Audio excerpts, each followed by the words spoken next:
All right, guys. Hey, thanks for tuning in to Choppa History today. Brought to you by Indian Motorcycles, Law Tigers, and Badlands, aka NAMS.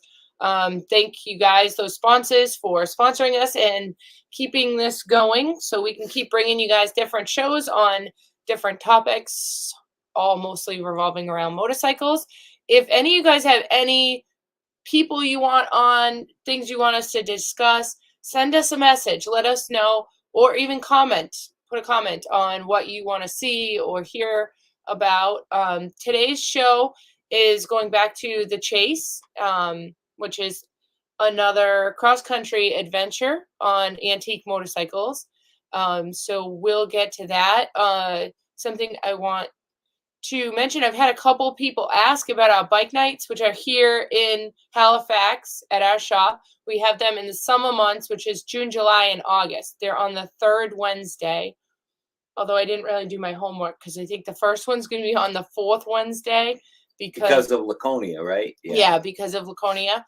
Also, make sure you guys follow us on Instagram, Perowitz_CycleFab. That is our Instagram. I try to post on there as much as possible.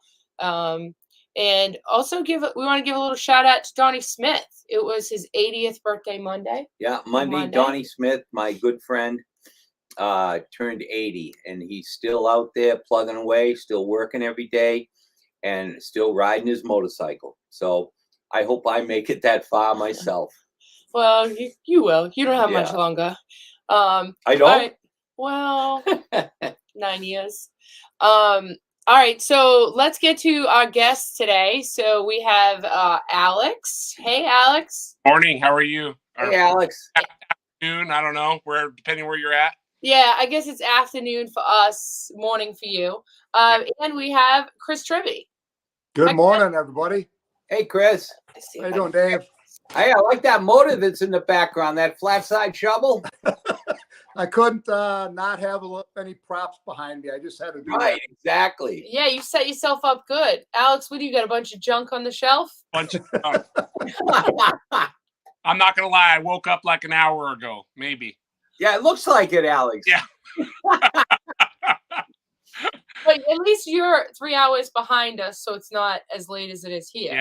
I was doing late nights at the studio last night. We were filming a nighttime scene with a bunch of my picture cars for a TV show called Perry Mason. Oh, so, no kidding. Yeah. So in a few months that'll be out, and then it'll justify my appearance. Now, is Perry Mason going to be a series or one? It's a spin-off of the original Perry Mason show. I used to watch that all the time when I was a kid. Yeah. So this is this particular show, not to go off tangent here, is going back to the story leading up to the Perry Mason that you guys used to watch. Oh, okay. Who's the main actor? I don't care, Jody. You know I don't care about famous people. Real nice guy. I mean, super cool guy. Couldn't even tell you his name. Taught him how to drive cars. Talk to him, but I'm just not into the whole. Yeah. But no, it's pretty cool because so the Perry Mason that you knew, Dave, is took place in the 40s, 50s, right? 50s. Okay, 50s. So this takes place in the 30s. Oh, okay. Is there any motorcycles in it? Oh yeah. So I know why you brought that up, Jody. You slide dog. So there's a main Harley Davidson J, just like one that's similar that Jody rode on the Cannonball. And that's a main character bike throughout the film. And there's some details that I could go into about it, but I don't want to get in trouble because it hasn't aired yet. But all I could say is if you are not into watching the show, just watch it to see the Harley. It's pretty cool. Yeah, it's very cool. You must have been cringing that they wanted a Harley and not an Indian. I definitely pushed for Indian Scouts really hard. I must not have pushed hard enough. I didn't push hard enough. Famous enough. I don't know. All right, so we have you guys on the show, especially today, for a reason, to hear about the contest that you're running for the Chase. Correct. You want to go into that, Chris? Tell them a little about it. Sure. So you think back to the last chase that we had. Actually, it was what 2020, right? Yeah, and it was a Was the mini chase? A mini. Yeah, yeah. It was, yeah. So me and Alex were involved in the Cannonball, and we saw the chase. I did the first chase from Sault Ste. Marie down to Key West. Had a great time, and then we had the COVID lapse, and then Jason Sims put together a mini chase, and it was going to be a 5-day event based out of Cape Girardeau. So Alex made a post on the Cannonball Facebook page that he was going to donate his motorcycle to somebody to drive on the mini chase. And I just happened to be on at the same time. I'm kind of a Facebook junkie, so I'm really on Facebook all the time. So I saw his post and I thought, what a cool idea. And I put on my comment, well, here's the first $100. And I hope others will follow my suit, and we can raise enough money to send this lucky person on the chase, all expenses paid. And that's really how it got started. And Yeah. after it kind of just steamrolled after that. We had all kinds of people reaching out and wanting to be part, both monetarily and just trying to help with whatever they could. I mean, we had other people put up bikes. Eventually, what it led to is we had such a good following that we were able to put 3 young riders on the chase. Now, mind you, not to go into too many details, it was a mini chase, so the entry fee was less. They also, because it was a mini chase, they did the rooms and all the stuff all combined on that one. So this chase that we're doing now, unfortunately, it's a little bit more expensive. It's a longer time. The rooms and stuff aren't included. Blah blah blah. But basically, we funded 3 riders on that last chase. Chris donated a bike. I donated an Indian. And the third bike was a Moto Guzzi that came from Fred Wacker. So it was kind of cool to watch the 3 kids. I know Connor, Jody. He was one of us, Max Lynch, and there was Jake Smallwood. It was cool to watch these 3 kids go out and do it. And what was awesome is each of them actually got every single mile, which we know as the people who've ridden the Cannonball and the Chase, doing that is a feat in itself. So, and then it's crazy to actually watch these kids blossom and see what they're doing now. I know you raced with Jake at Sons of Speed, right? Yeah. Or not with him, but he was down there, or partaking in that somehow. Yeah, was he on a 45? Yes, he was on 45. Yeah. Yeah. Okay. He and his dad were doing like a team type deal, right? Yep. Yeah. So it's cool. Anyhow, not just the idea of putting a kid on the chase or that one-time experience. Our bigger goal, not to talk for Chris, but I think our bigger goal is to get these people involved in this hobby, not for one event, but for a lifetime, to grow the antique motorcycle hobby with the new generation. So how does someone win the ride, the contest? So basically what's happening right now is there's a website that's been designed by Jason Sims. Jody just put that up so you guys can see that. It's called For the Love of Old Motorcycles. You can get to that website and there's a link there that says apply. There's a variety of questions that you can answer there. Tell us a little bit about yourself. Then what'll happen is on April 15th, that window will close and we'll compile all the people that have applied, and the donors, the people that are actually donating to help fund this. We're going to select 10 of those donors randomly, and they're going to actually help with the selection process. It's not going to be Chris, I, or Jason per se that are selecting them. We want it to be fair. We don't want to have any bias or anything like that. So we're going to have, like we said, 10 random donors. They're going to actually help with the selection process. Now, what we may do, if the funds are permitting and we have extra money to bring on, say, a third rider, what we may do is like a popularity vote, like go ahead and open it up to the public, where the public can choose the third rider. But right now, what we're particularly looking for is one female and one male, age 39 or younger. So, I mean, that's what we don't want it to just be an all male sport. We want people like Jody. We want people like Chris Summer Simmons. We also want to promote this in the female aspect as well. We don't want it to be a bunch of dudes just riding around. We want girls to have fun too. Yeah, I think it's awesome that this allows, like, I don't want to say my generation because I just barely fit in that, but that younger kids get this opportunity and it gets their foot in the door, because they may not be able to afford an antique bike at the moment, but they'll create friendships of people that have the knowledge, that have the bikes, that they can stay in it and hopefully be able to buy an antique and get in that group of that bubble of motorcycling. Because I feel like it's probably like the Chase and the Cannonball, there's probably only a handful of us under 45. Would you agree with that? It's true. And I saw that happening, and that's what kind of sparked the whole event last year. See, I grew up in a antique car club called the Horseless Carriage Club, and it's based around brass era cars. When I was a little kid, maybe like 7, 8 years old, my first memories, I remember it being a huge club, like lots of people, lots of events, stuff like that. And then as I got older, had kids myself, got married, it had shrunk into a really small group. And I realized it was just a bunch of 70, 80-year-old retired folks. And there was the next generation wasn't coming up through.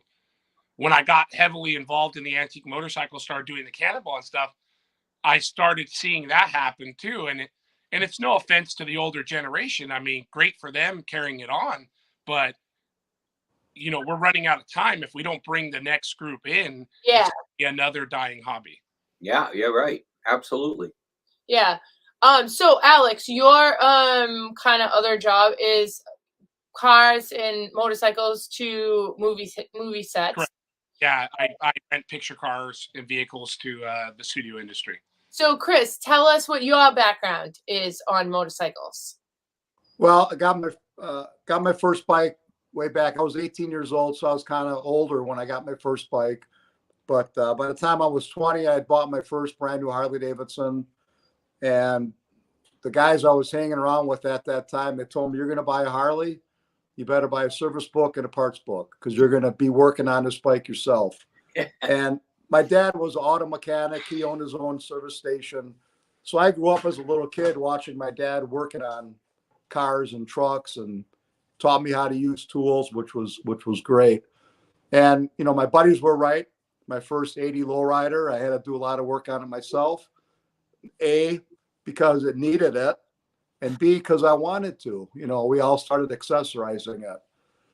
So fast forward to 1989, my local Harley dealer offered me a job here in Milwaukee, because I would walk in with my list of parts, part numbers, all ready to go.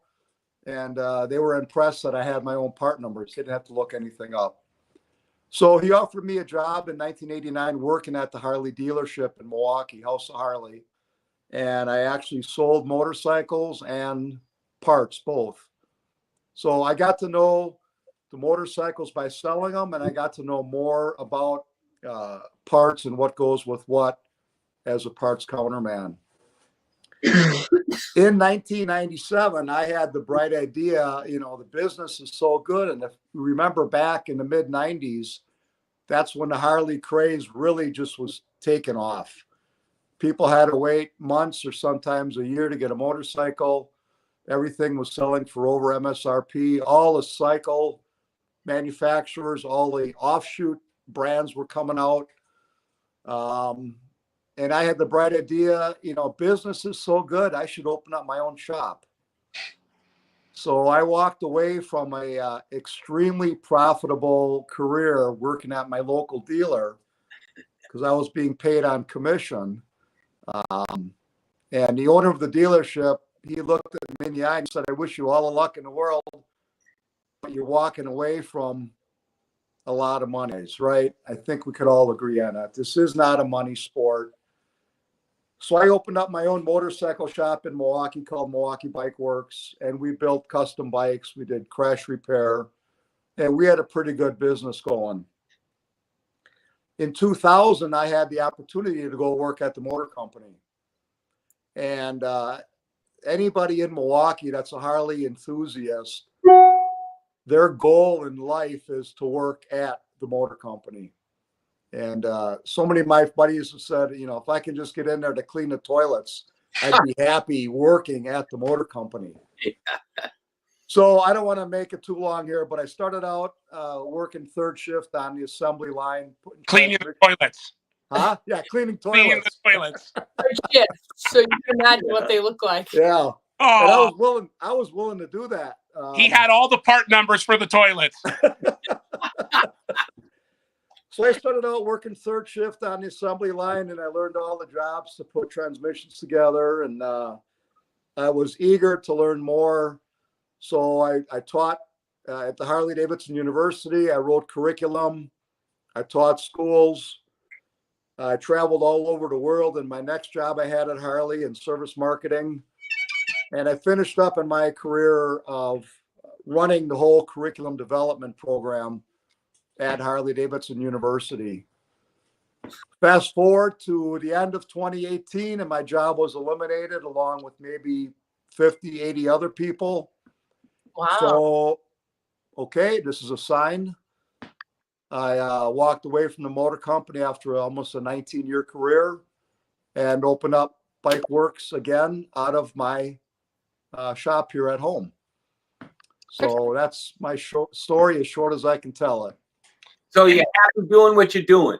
Chris is a I'm the happiest guy in Wisconsin. Yeah. Right. So Yeah. I primarily specialize in motorcycles 1980 and older.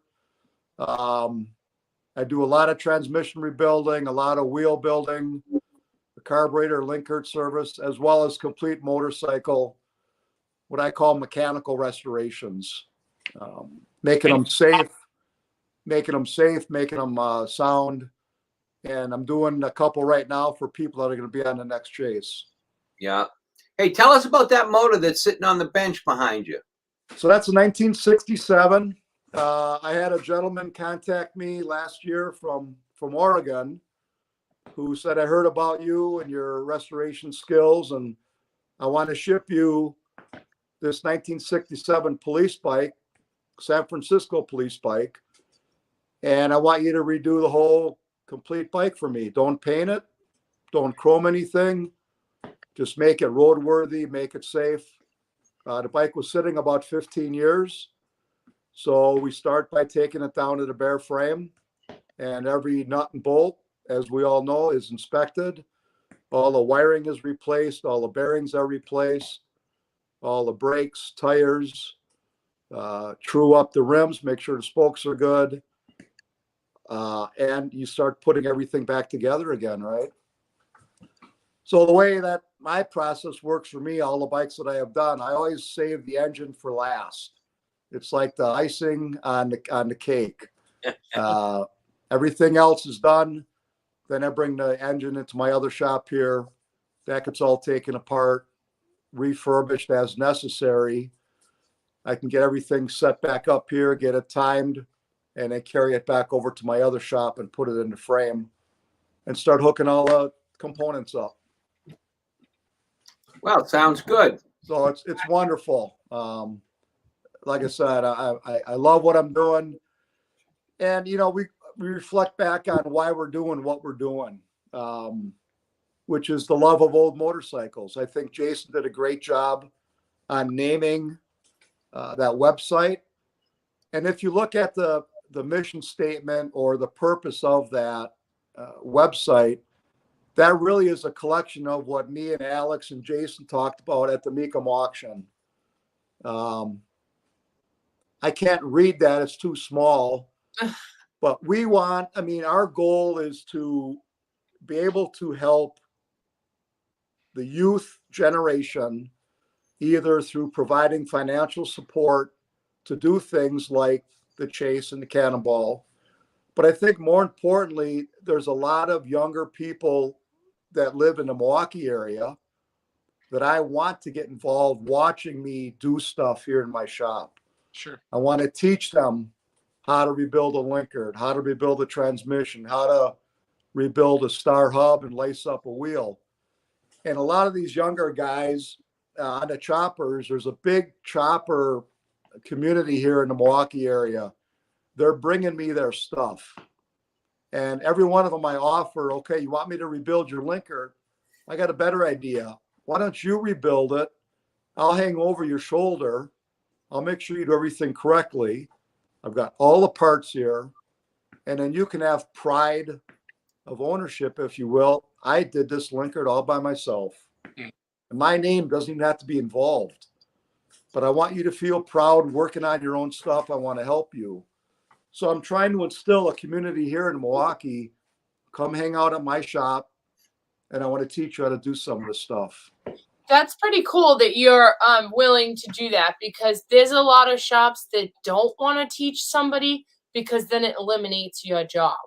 I go back to, when I was in my, 30s, 20s and 30s, I had older guys helping me.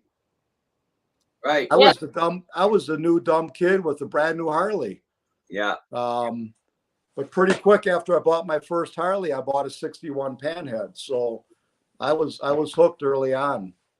And I depended on these old guys to help me. So now I'm one of those old guys. I want to help. Have you had many young guys that have showed the interest to be involved? I've had a few, Dave. Not as many as I would hope. But, and a lot of these guys, if they're in their mid-30s, they all have the same basic story. They're working 1 million hours a week. They have a good paying trade job. They're newly married, a couple little kids, a mortgage. And basically they just tell me, I don't have time. I want you to do this transmission for me. I'd love to watch you do it. I'd love to do it myself. I just don't have time. But I'll get one every now and then. Come on, we're Saturday, and we'll do your whole transmission in one day for you. Yeah. We've got a young guy that comes in, and he's become a good friend of ours. And he's in his 20s. He got out of the Marine Corps, and he didn't know which direction to go. And we've kind of helped him, guide him along. He loves motorcycles, so he comes in on Saturdays, or he'll come over here after work. And I really enjoy teaching the kid. He wants to learn. He's very receptive, and it's a great feeling to be able to pass it on and teach these younger guys, all the little tricks that it took 50 years to learn. Yeah. Everything's not in the service manual, as we know, right? Oh, without a doubt. You can't get all that stuff on YouTube anymore, Yeah. Well, the other cool thing I'm involved in Milwaukee, we have a program called Build, BUILD, and it's a motorcycle mentor program that we partner with high schools in the Milwaukee area.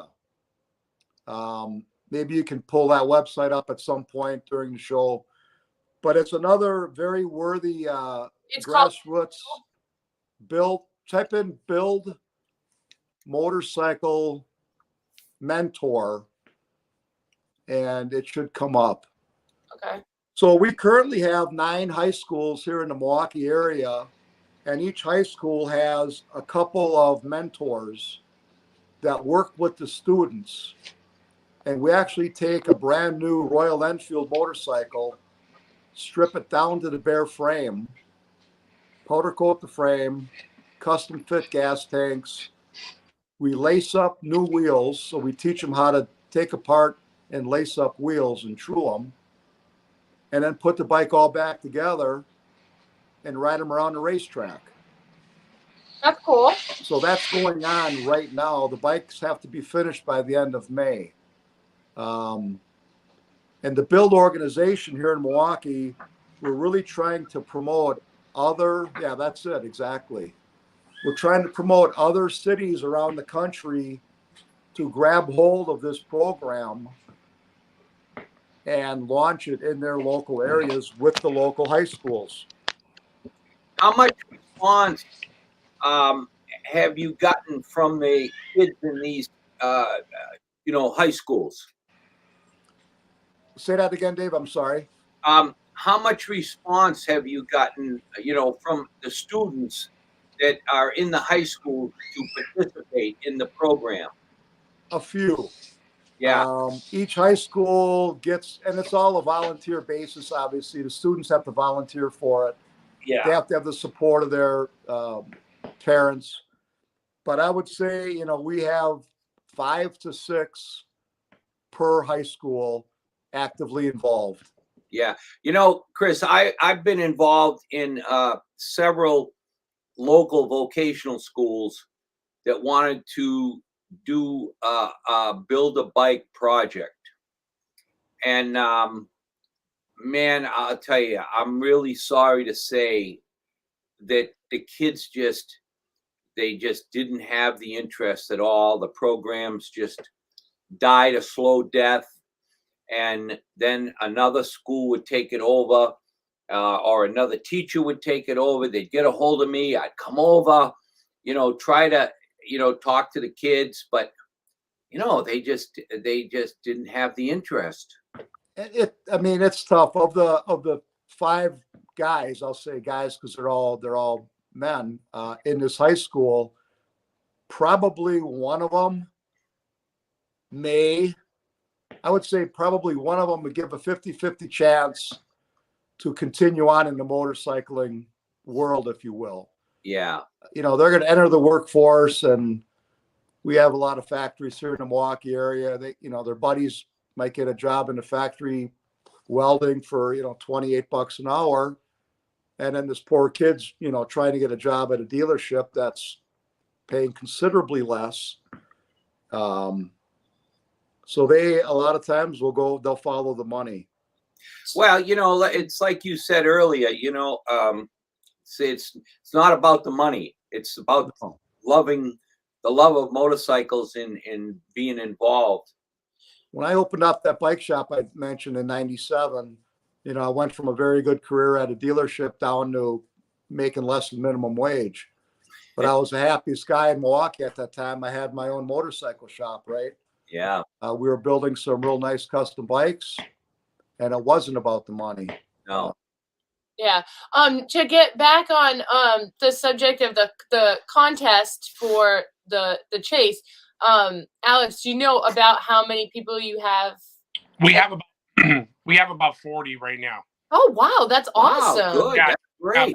We have a good amount, and without going into too many details, there definitely is some ones that really stand out. I mean, they're all good. Yeah. But there's a couple of them that I'm like reading already, and I go, oh man, boy, I'd really like this person. I'd really like that person. And I guess, you don't know a whole lot without meeting them in particular, but by reading the profile, reading the description, I guess I have this, fantasy image already of who they are and how they can be involved and what they can do. And, it's, I'm a dad, so I guess it's kind of that similar thing. You want to watch it grow up.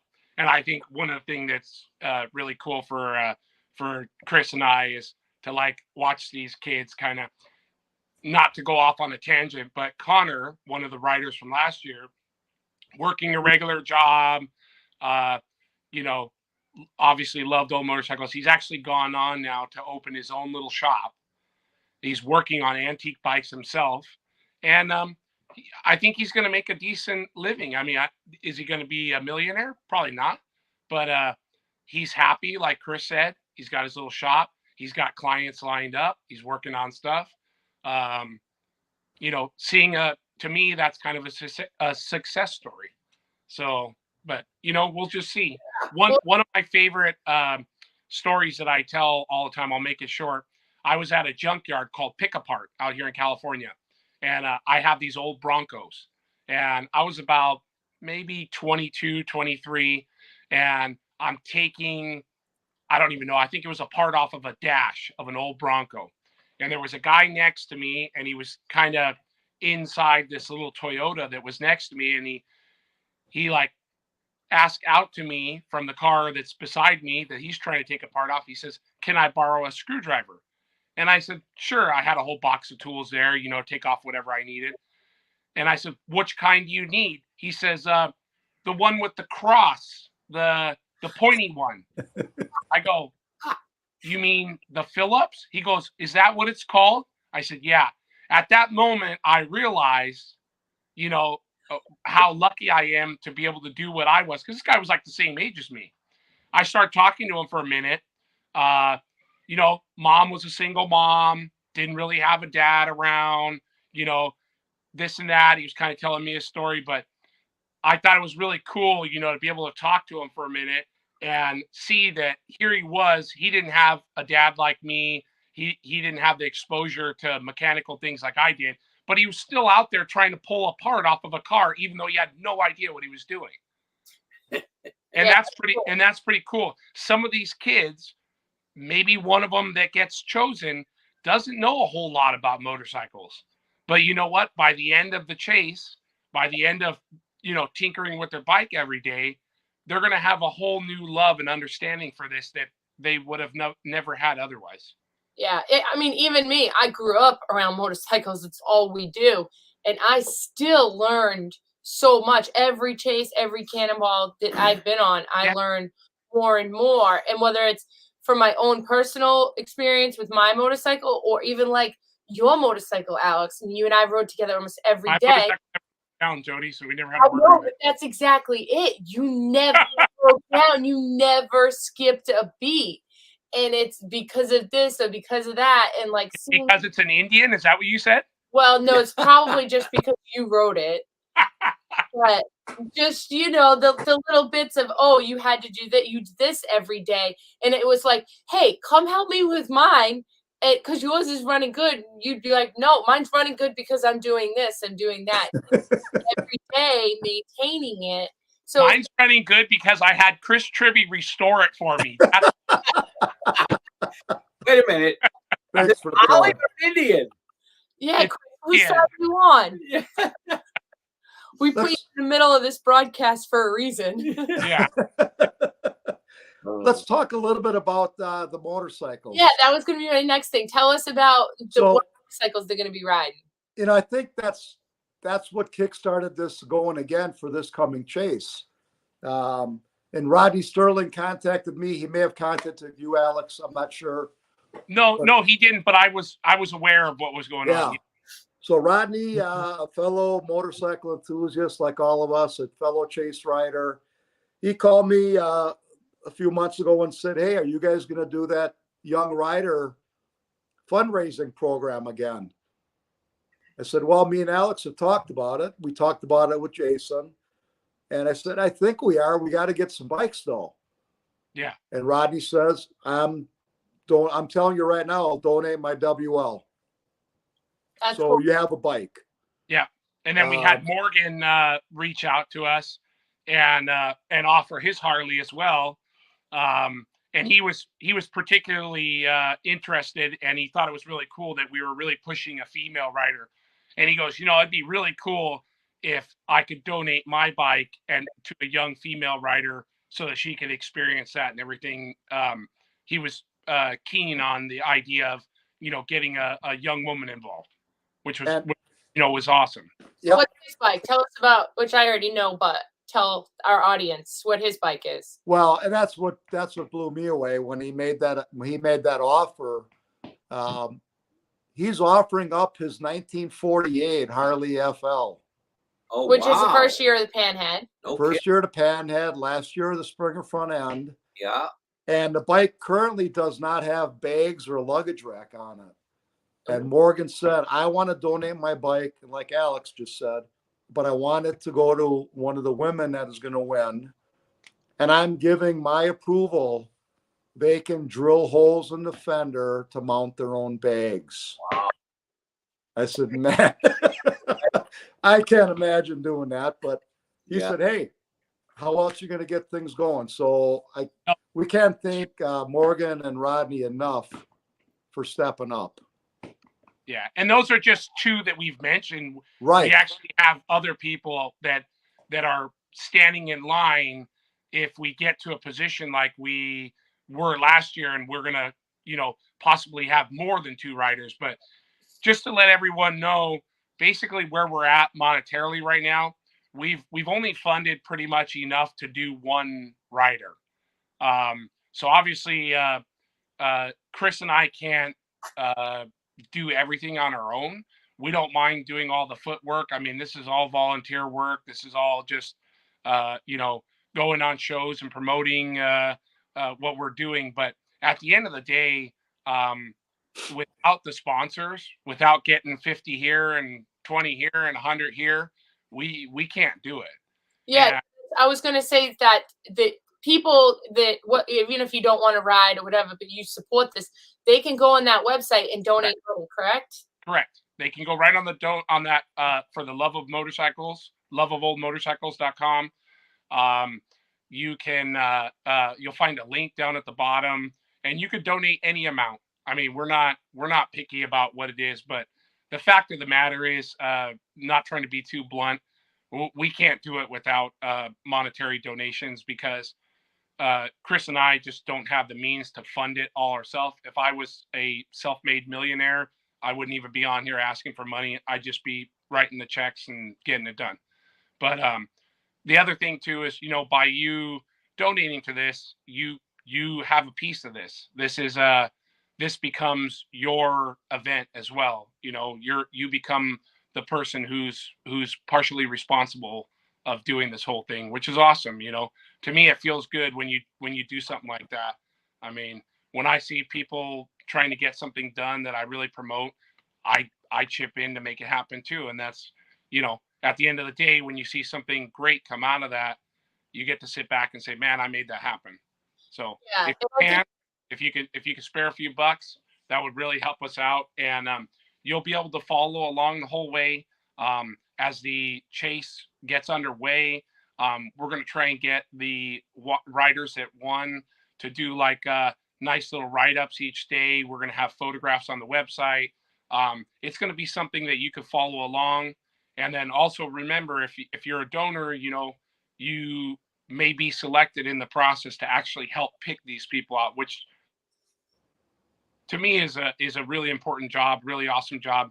And, it's exciting to see the kids that get selected and where they go with it.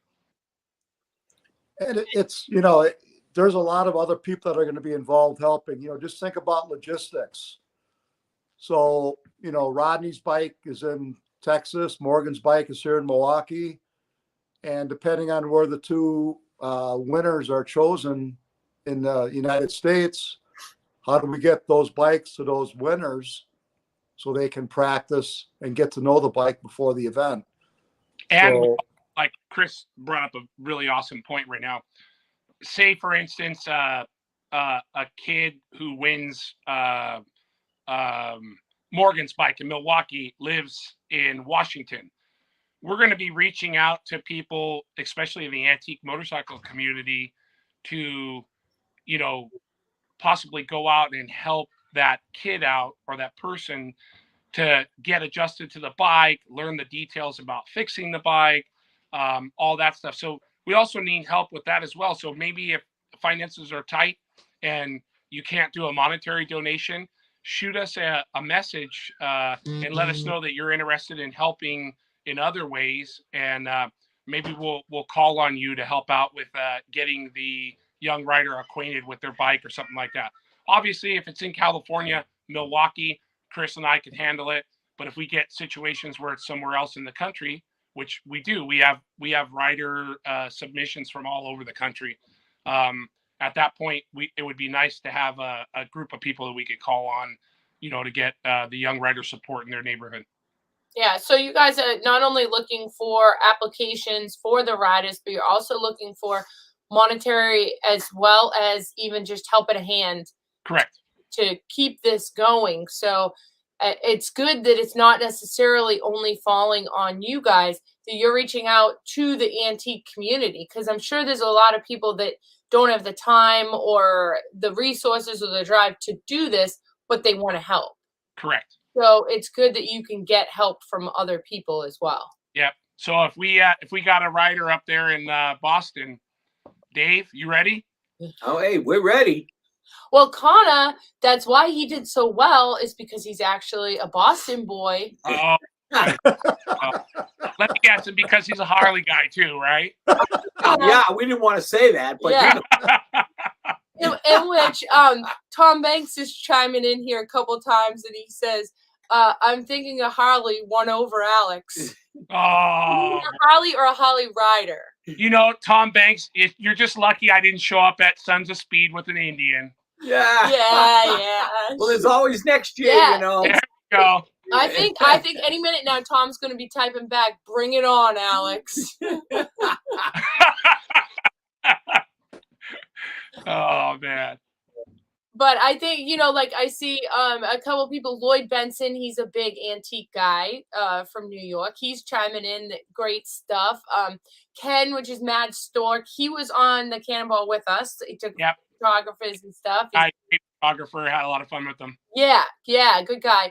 He's saying, this is awesome that this program, as well as you, Chris, that you're teaching, mentoring the younger generation. Jason Sims, who's actually the owner. Fandango, I'm jealous. Right, that he's at Fandango, which is also another kind of antique event. So it'd be cool, like, that it gets out there more, and hopefully by April 14th, you have 80 applicants. Correct. Well, we'd love to have that many applicants, but again, I can't stress it enough. We need the donations to be able to do it. Yeah, I'd like to challenge every Cannonball and Chase rider. Yeah. Kick in a couple of bucks. Don't go to dinner this weekend. Yeah, literally. Kick in some money, because that's really what it's all about. Getting enough funds. Tom Banks will cook you dinner in his garage. You'll save money and you could donate it to the. Yeah, you can have dinner There you go.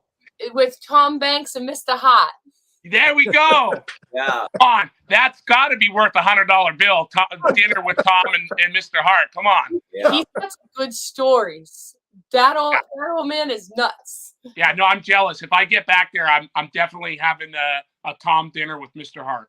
Oh yeah, both of them are such great guys, and like I said, we got to just keep this going and keep our generation involved. That they wouldn't have been otherwise. It gives them the opportunity and the chance to literally love old motorcycles. Yeah, and to hear the stories from guys like Mr. Hart. Right. If this generation is not around these people, they're not carrying on these stories and these events. I've heard so many cool stories from these guys that are 80, 90 years old. Yeah. Stuff that we can't even imagine, stuff that we would get arrested for today, for sure. Yeah, like Jerry that hangs out at the Twisted Oz Museum at Kelly's Museum. Yeah. He's got some cool stories. Yeah. This isn't stuff that you can ask Surrey. You can't Google it. You got to hear it firsthand. And what's cool is some of these guys may not go on the Chase or the Cannonball, but they attend it, at one or another. So hopefully these kids will get a chance to meet some of these guys and, hear their stories. Yeah. Yeah. All right, guys. Well, we don't want to take up too much of your time. So for people to follow along, will you guys have like a Facebook page when the event is, or will it be posted on the event page? Yeah. We're gonna start doing when the actual event starts. We'll be posting on for the loveofoldmotorcycles.com. Then also you can go on the Chase website for the actual Chase itself. Okay. We're also talking about doing maybe like a Facebook page or an Instagram page just for the young riders to keep everyone updated. Okay, cool.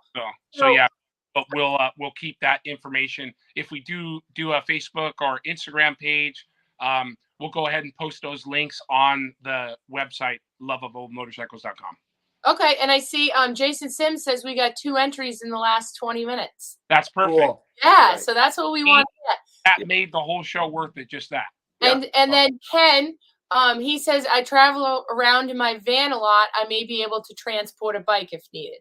There we go. Awesome. There you go. That's Tom. yep. And then That's about our community is that everybody comes together, and that's what's so awesome about this group of people. here, I'm going to actually post this comment. It's from Tom. It says, I'll be there in the fall, Alex. I'll put up $250 today. Bring your Indian. Look at that. He Thank you, called me Tom. out. So Thank that's you.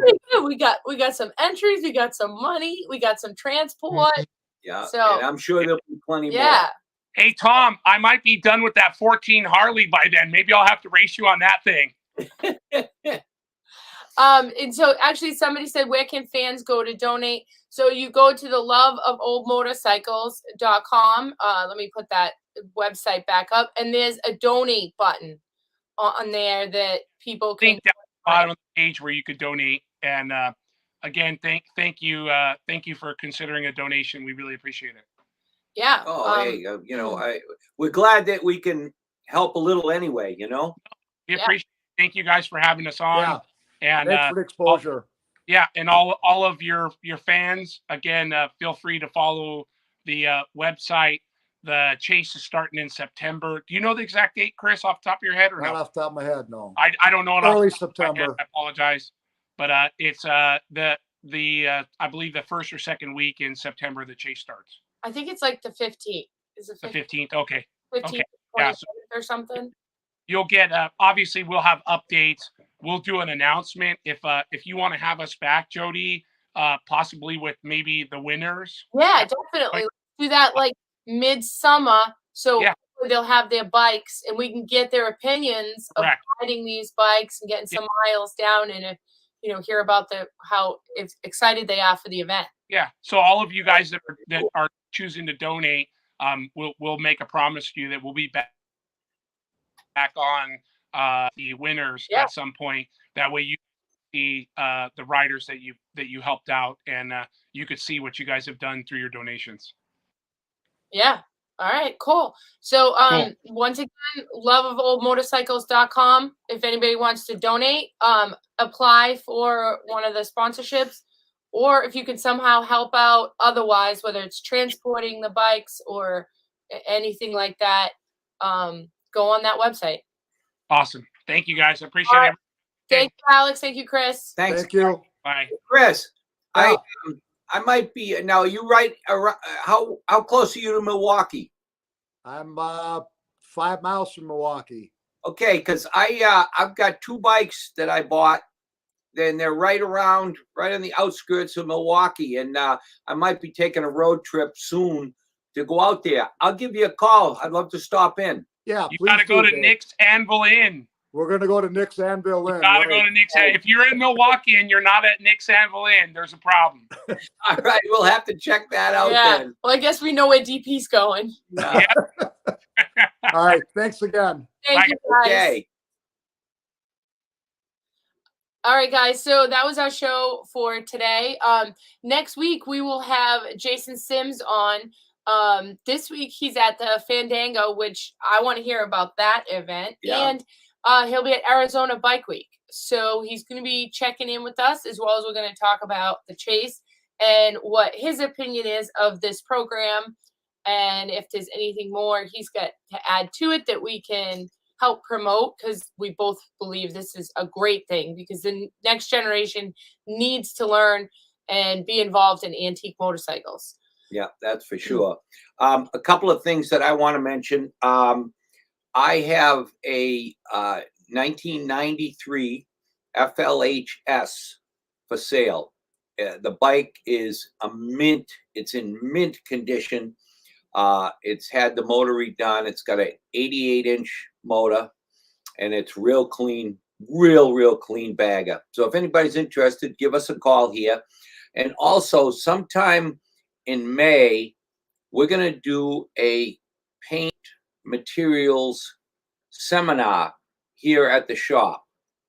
I don't have a date yet, but there will be Tom from CSI buffing material chemicals. He'll be there to display, to show you all new techniques of his new buffing materials, his pads, his buffer, and Craig will be here to talk about paint, and hopefully Tony from SATA will be here to talk about all the new SATA spray guns and spray equipment.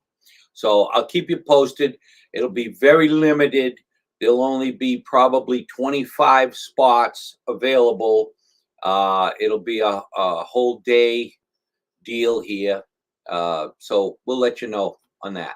Okay. And sorry, I guess I was posting, sorry, Jason, I was posting in the wrong website. It's Love of Motorcycles, not Love of Old Motorcycles.